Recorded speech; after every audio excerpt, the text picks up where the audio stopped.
Outside of China, this company doesn't just run social media. They practically own the whole blasted internet. While you're busy doom-scrolling and tapping away at your little screens like mindless zombies, Facebook is pulling the strings, deciding what rubbish to read, what junk to buy, and even which politicians to fancy. Limitless information, artificial intelligence, machines that would know what we wanted and would tend to our every need. This isn't just some harmless app, mind you. Facebook has built a massive invisible web that reaches into every corner of your digital life, and we haven't got a clue how deep this mess really goes. But today, I'm going to show you exactly how Facebook took over the entire bloody internet and why nearly everyone outside of China is stuck in their trap, whether they like it or not. Mark, I'm not speaking in code. Erica. You're obsessed with finals clubs. You have finals clubs OCD and you need to see someone about it who will prescribe you some sort of medication. You don't care if the side effects may include blindness. Final clubs, not finals clubs. So there's this spotty 19-year-old at Harvard, posh American university, very fancy, and he's having a proper strop because some girl won't go out with him. Now, most rejected lads would go down the pub and moan to their mates, but not our Mark Zuckerberg. Oh no. This peculiar fellow decides to channel all his teenage rage into his computer and build a website to rate how attractive the girls at his university are. This guy doesn't know it yet, but he's just started what will become the biggest digital disaster in human history. Bigger than my golf swing on a windy day, this awkward kid is going to end up richer than the Queen and more powerful than any prime minister, and all because some sensible girl had the good judgment to turn him down. The Kirkland Facebook is open on my desktop, and some of these people have pretty horrendous Facebook pics. Oh no! Billy Olson's sitting here and had the idea of putting some of the pictures next to pictures of farm animals and have people vote on who's hotter. Good call, Mr. Olson. It was February 2003, and Mark was absolutely livid. After getting knocked back by this Harvard lass, he channeled all that teenage fury into furious typing.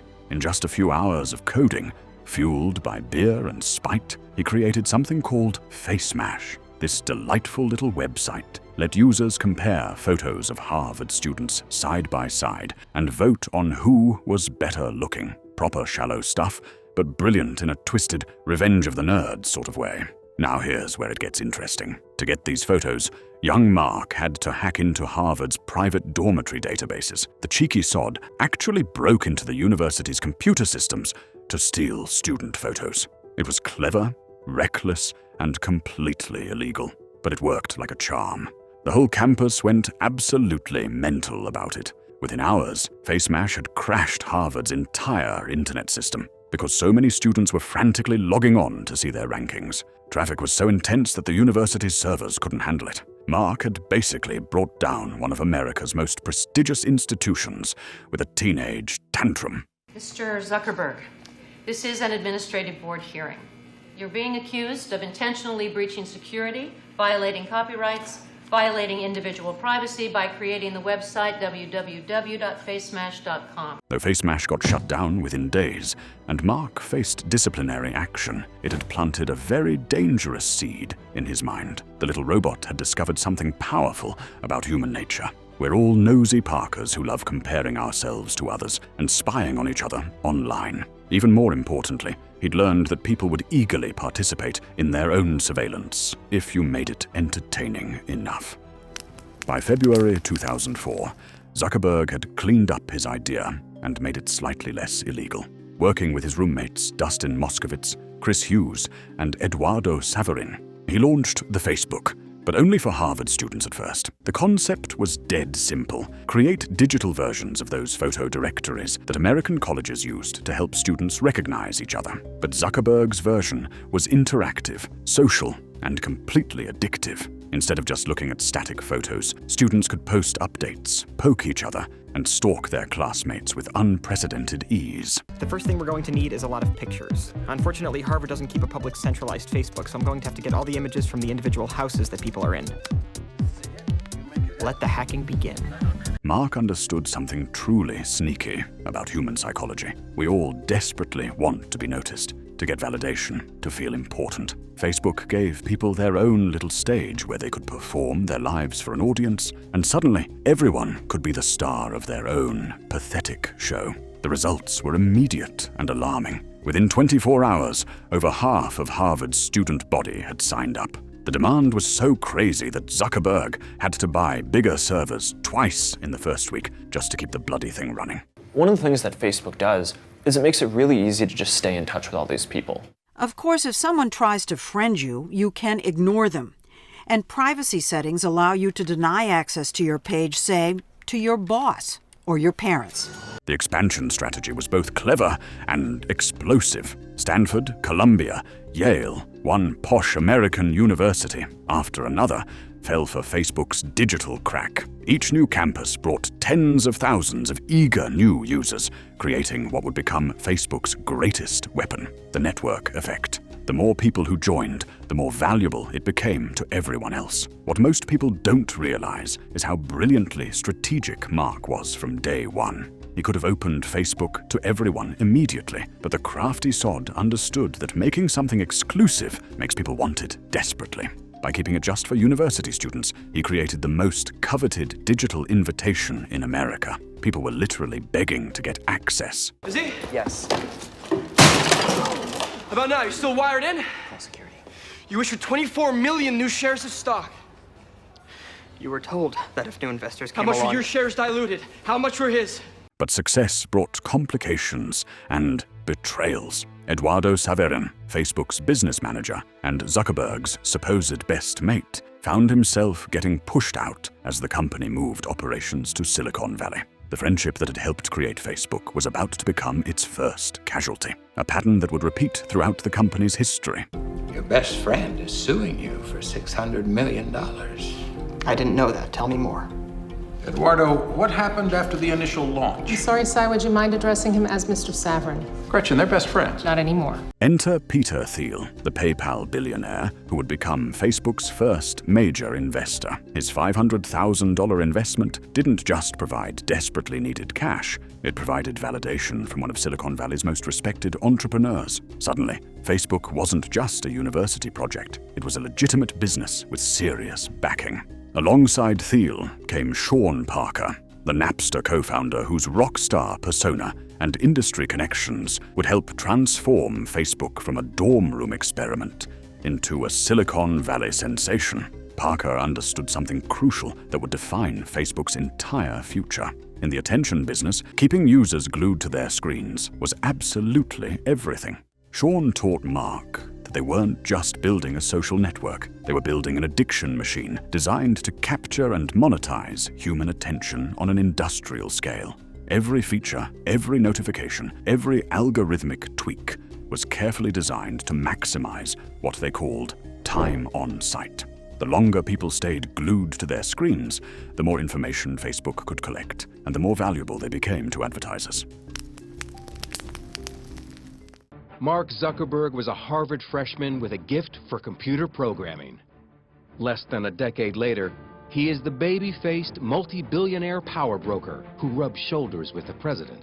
September 26, 2006, was the day Facebook decided to take over the world. The company opened its doors to anyone over 13 with a valid email address. The exclusive university club had become a global platform, and the numbers were absolutely mental. Most people still haven't really digested the scale of Facebook or how quickly it's grown. The goal is obviously to get to ubiquity. I mean, Mark Zuckerberg wants everyone to be on this service. He transformed a dorm room project into the internet's biggest global village. The site now has over 900 million users. Within months, Facebook's user base exploded from 8 million to over 50 million users. They were adding hundreds of thousands of new users, every single day. Their servers kept crashing under the load. They were essentially building a jumbo jet while flying it at 30,000 feet. And somehow, the bloody thing stayed in the air. The rapid expansion brought their first major controversy: the news feed. Launched in September 2006, this feature automatically broadcast users' activities to all their friends.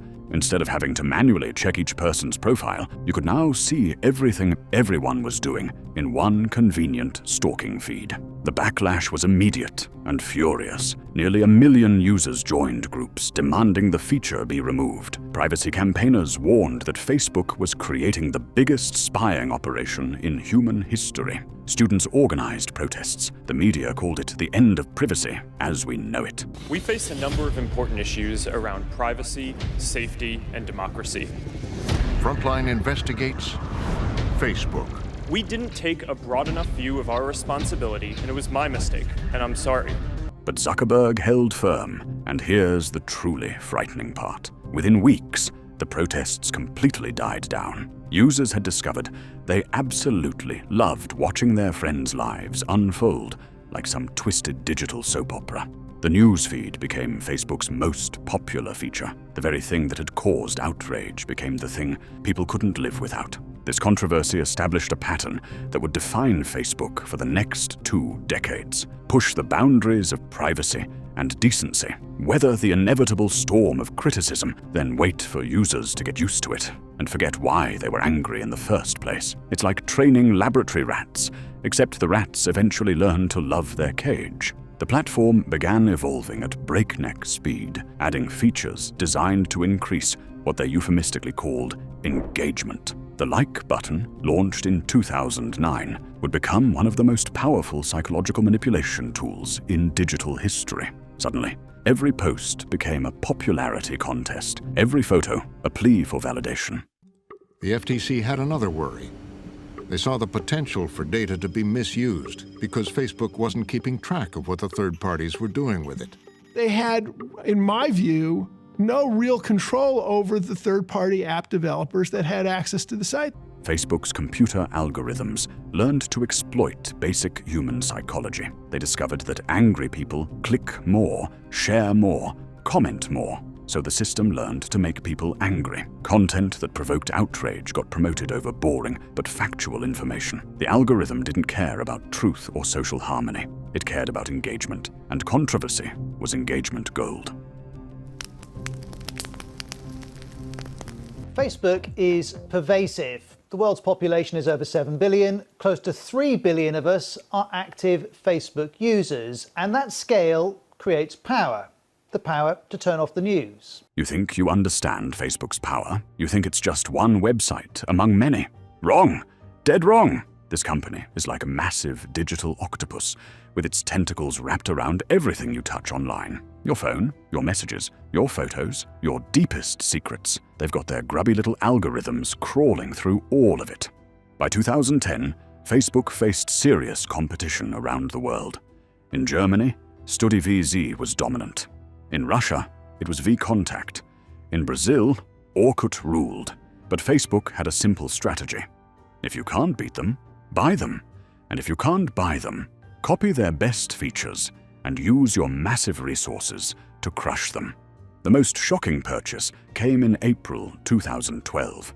Instagram was a tiny 2-year-old startup with just 13 employees and 0 revenue. When Facebook announced its intention to buy this photo-sharing app for $1 billion, the entire tech world thought Zuckerberg had finally lost his marbles. $1 billion for a company that had never made a penny. It seemed absolutely bonkers. Instagram was basically just photo filters, fancy digital makeup for your selfies. Critics called it the most expensive photo-sharing app in history and predicted Facebook's downfall. But Zuckerberg saw what others missed. Instagram represented everything Facebook desperately needed. Mobile-first design. Younger users who were starting to find Facebook boring, and visual storytelling that worked perfectly on smartphones. More importantly, Instagram was growing faster than Facebook had at a similar stage. The purchase proved transformative in ways nobody anticipated. Instagram's mobile-first approach completely changed how Facebook thought about product development. The parent company began rebuilding all its apps from scratch, focusing on speed, simplicity, and visual appeal instead of cramming everything into cluttered profiles. But the real masterstroke came 2 years later. In February 2014, Facebook announced its intention to buy WhatsApp for an absolutely staggering $19 billion. $19 billion for a messaging app. The tech press called it insanity. Even Facebook's own shareholders questioned whether Mark had completely lost touch with reality. But this wasn't just about buying a messaging app. This was digital colonialism on a scale never before attempted. In markets like India, Brazil, Nigeria, and much of Africa, WhatsApp wasn't just a messaging app. It was the internet itself. Millions of people who couldn't afford expensive data plans used WhatsApp as their primary gateway to the digital world. By buying WhatsApp, Facebook effectively purchased the primary communication infrastructure for over 1 billion people in developing countries. It was like buying all the telephone lines, all the post offices, and all the roads in dozens of countries simultaneously. The implications were staggering and terrifying. Behind all the slick interfaces and friendly blue color schemes lay the most sophisticated surveillance operation in human history. Every click, every pause, every scroll, every hesitation was being recorded, analyzed, and fed into increasingly intelligent algorithms designed to predict and manipulate human behavior. Facebook didn't just collect data. They created psychological profiles so detailed they could predict major life events before they happened. The system could identify with frightening accuracy when someone was about to get divorced, change jobs, fall into depression, or even attempt suicide. They knew more about their users than most people knew about themselves. The mobile advertising revolution that followed was unlike anything the world had ever seen. Instead of obvious banner ads that users learned to ignore, Facebook created native advertising, sponsored content that looked exactly like posts from your friends and family. The targeting was so precise that users often couldn't tell they were being manipulated by advertisements. Facebook's advertising algorithm could identify the exact moment when someone was most vulnerable to making an impulse purchase, when they were feeling lonely and susceptible to social pressure, when they were anxious and seeking validation. It was psychological warfare disguised as social networking. The data collection went far beyond what people posted on Facebook. The company developed tracking pixels that followed users across the entire internet, building detailed profiles of their browsing habits, shopping patterns, and interests. Even if you never had a Facebook account, they were collecting data about you from your friends' contacts and your digital footprints across millions of websites. By 2016, Facebook had become something unprecedented in human history. A global mind-reading machine that could influence the thoughts, emotions, and behaviors of over 2 billion people simultaneously. The implications were staggering, and absolutely nobody in charge seemed to understand what they had created. November 8th, 2016. Americans went to bed expecting Hillary Clinton to become president and woke up to find Donald Trump headed to the White House. The shock was enormous, but the real reckoning was just beginning. People wanted answers, and increasingly, those answers pointed directly at Facebook. The accusations that emerged were genuinely terrifying. Facebook had become a breeding ground for fake news, foreign interference, and political manipulation on an industrial scale. Completely fabricated stories with headlines like "Pope Francis endorses Donald Trump" received more engagement than legitimate news articles from respected journalists. Facebook's engagement-driven algorithm had accidentally created a massive disinformation amplification system. The computer program didn't care whether information was true or false. It only cared about engagement. And unfortunately, outrageous lies often generated more clicks, shares, and comments than boring facts. Russian operatives had figured out how to game Facebook's system, creating fake accounts and pages that reached millions of American voters, with carefully crafted propaganda designed to increase political division and chaos. The Internet Research Agency in St. Petersburg was running hundreds of fake Facebook pages that collectively reached over 126 million Americans. But the fake news and foreign interference were just the appetizers. The main course was a scandal so massive it would fundamentally change how the world viewed Facebook forever. Cambridge Analytica. In March 2018, whistleblower Christopher Wiley revealed that Cambridge Analytica, a political consulting firm, had harvested personal data from over 87 million Facebook users without their permission. But this wasn't just about stolen data. It was about psychological warfare.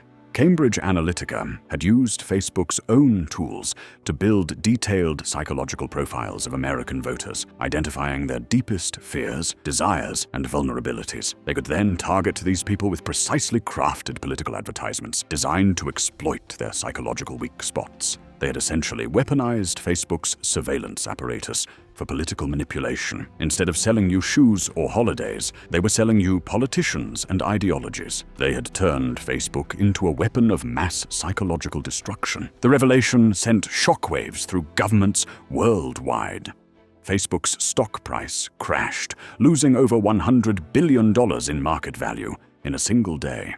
Mark Zuckerberg was summoned to testify before Congress, facing hostile questions about privacy, democracy, and corporate responsibility. Watching Zuckerberg testify was surreal. Here was someone who controlled the information diet of over 2 billion people, and he seemed genuinely surprised that this came with serious responsibilities. It was like watching a child realize his toy rocket was actually a nuclear missile. The Cambridge Analytica scandal was just the first domino to fall. Throughout 2018 and 2019, revelation after revelation exposed the dark side of Facebook's growth-at-all-costs mentality. In Myanmar, Facebook had been used to incite genocide against the Rohingya Muslim minority. The platform's recommendation algorithms had spread hate speech and misinformation that contributed to mass atrocities, forcing hundreds of thousands of people to flee their homes. Facebook had effectively become the internet for most people in Myanmar, but they had invested almost nothing in content moderation. For local languages, hate speech spread like wildfire through Facebook groups and pages, and the company's algorithms amplified the most extreme and divisive voices because they generated the most engagement. The consequences were absolutely devastating. Villages were burned, families were murdered, and hundreds of thousands of Rohingya refugees fled to Bangladesh. Facebook's algorithms had helped fuel one of the worst humanitarian crises of the 21st century. Similar patterns emerged around the world. In India, false rumors spread through WhatsApp led to dozens of lynchings. In Brazil, misinformation about electronic voting machines spread through Facebook groups, undermining faith in democratic institutions. In the Philippines, President Duterte's supporters used Facebook to spread propaganda and attack journalists. Facebook had created a global platform for human communication, but they had failed to understand that communication could be weaponized. Their American engineers had built systems optimized for engagement, without considering how those systems might be exploited by bad actors in completely different cultural contexts. The company's response to these crises followed a depressingly familiar pattern: deny responsibility, deflect blame, promise to do better, then continue business as usual. But each new scandal eroded public trust and attracted increasing regulatory attention from governments worldwide. The final nail in Facebook's reputation came from an unexpected source, one of their own employees. In October 2021, Frances Haugen, a former Facebook product manager, testified before Congress armed with tens of thousands of internal company documents that revealed the shocking truth about what Facebook knew and when they knew it. Haugen's revelations were absolutely damning. Internal research showed that Facebook knew Instagram was causing depression and eating disorders among teenage girls, but they chose not to act because addressing these problems might reduce engagement and profits.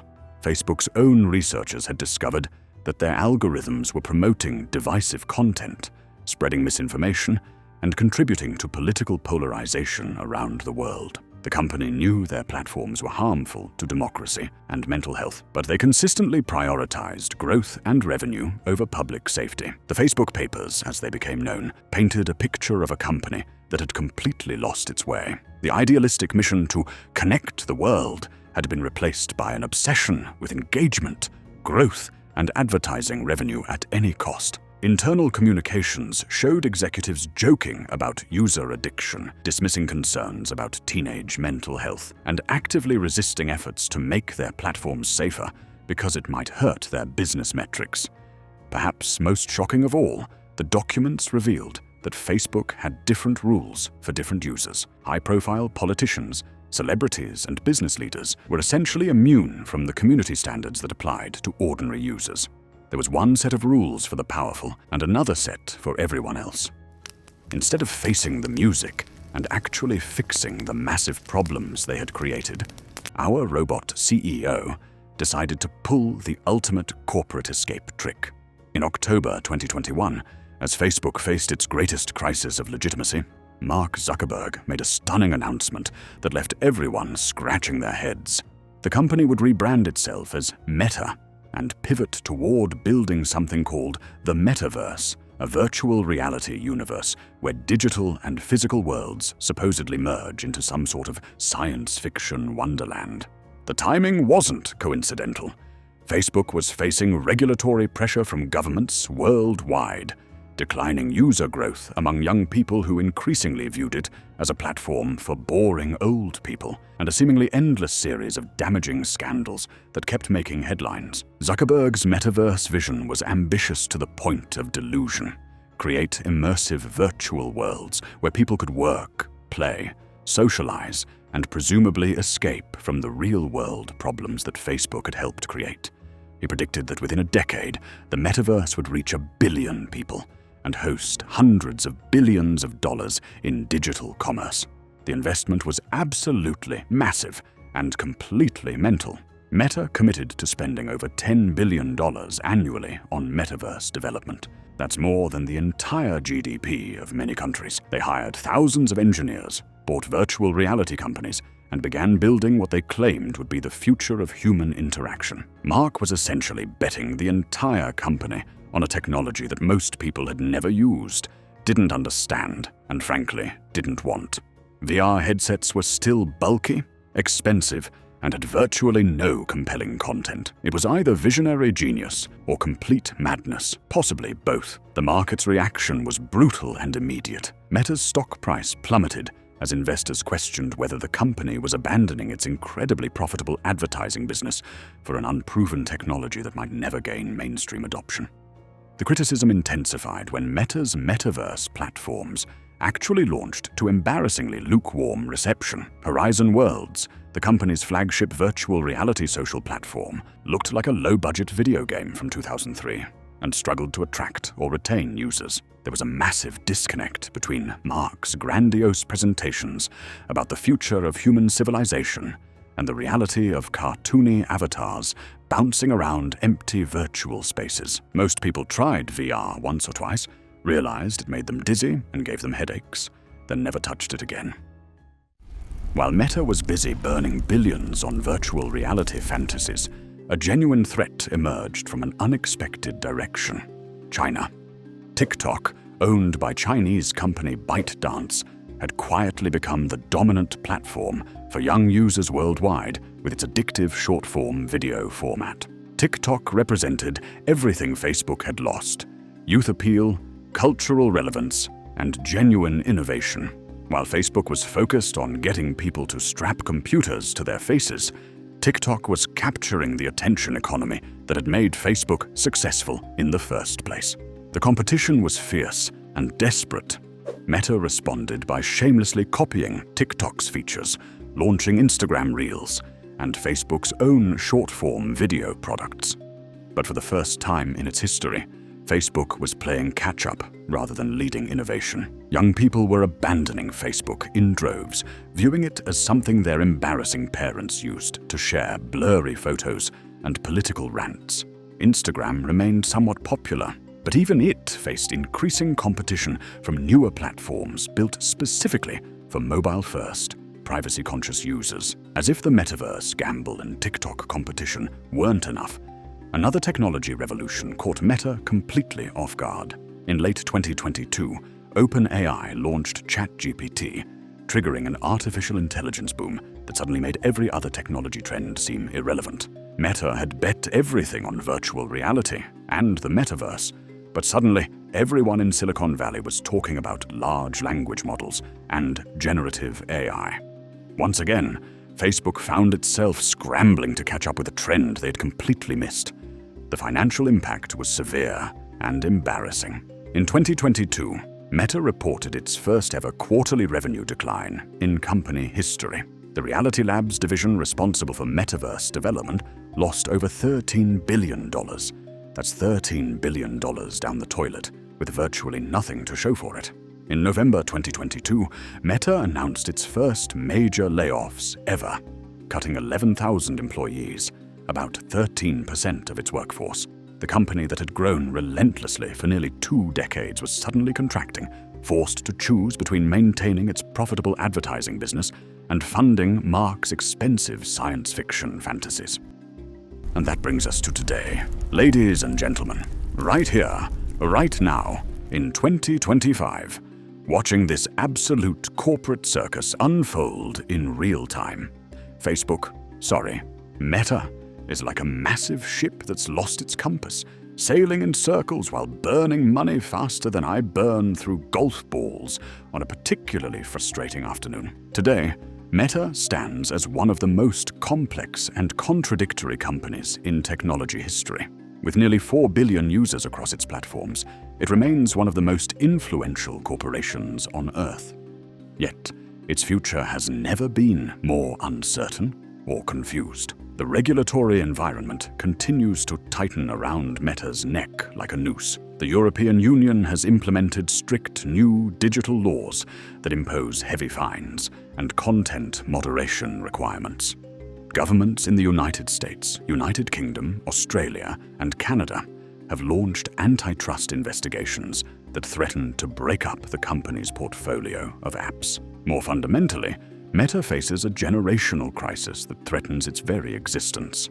Young users continue migrating to platforms like TikTok, Discord, and BeReal, viewing Facebook as something their tedious relatives use to share holiday photos and conspiracy theories. The metaverse vision, while still central to Mark's long-term strategy, remains largely unrealized and increasingly ridiculous.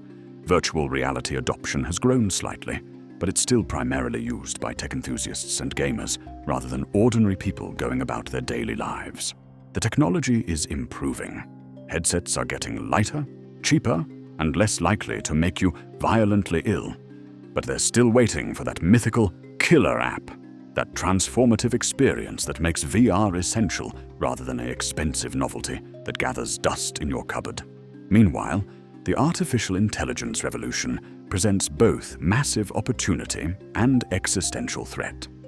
Meta's AI initiatives could enhance its advertising capabilities and create new revenue streams. But AI-powered competitors could also completely disrupt the attention-based business model that made Facebook successful. The rise of AI-powered search and personalized content creation threatens to reduce users' dependence on social media platforms entirely. If AI assistants can provide personalized information and entertainment, will people still need to scroll through endless feeds of their friends' mundane updates?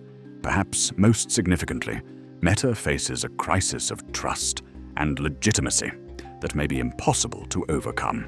The idealistic mission to connect the world has been permanently tarnished by scandals, misinformation, genocide, and the gradual realization that social media platforms might be fundamentally incompatible with human well-being and democratic society.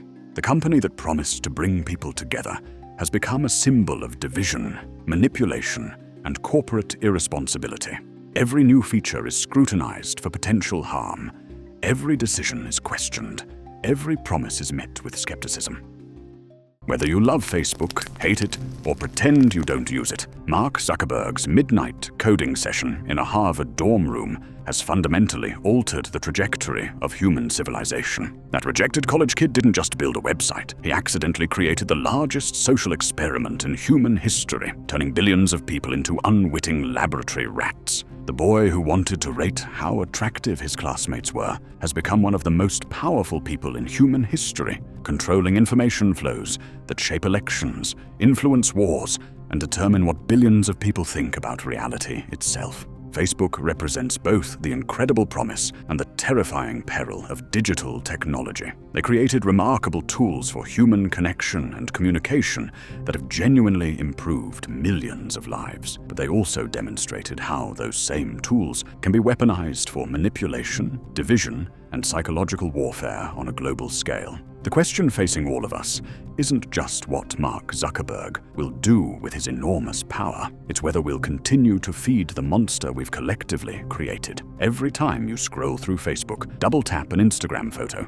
or forward a WhatsApp message, you're participating in and funding the largest surveillance apparatus in human history. Meta's story is still being written, and the ending remains uncertain. The company could evolve into something more responsible and beneficial to humanity, or it could continue down its current path of prioritizing profit over people, engagement over truth, and growth over human well-being. What is certain is that the decisions made in Meta's corporate boardrooms will continue to shape the digital world we all inhabit. The kid who got rejected by a Harvard girl has built something that touches every aspect of modern life, from how we communicate with loved ones to how we understand reality itself. And the most frightening part, we're all still figuring out whether this massive experiment is making us better people or slowly destroying the social fabric that holds civilization together, right?